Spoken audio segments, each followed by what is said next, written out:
سلام بچه ها، امروز اومدیم ساخت موشک رو انجام میدیم.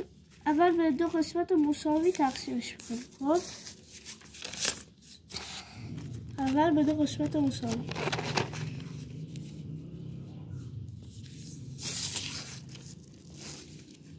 سه بار همین کار پشت سر هم انجام میدیم. 3 بار. اگه 4 بار شد موشکتون خراب میشه. 2 بار هم شد اصلا موشکتون نمیره. یا 3 بار یا اصلا موشک بی موشک. باید قشنگ صاف بیاد.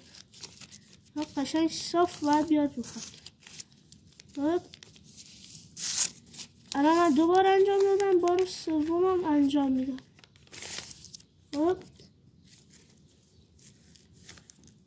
بار سومم انجام میدم. حالا یه بار این رو. آره تمام شد. موشکمون قشنگ صاف شد. حالا ما بریم بینشو این با دست چیز میکنیم. حالا نگاه کن، همچین موشکی درست شد.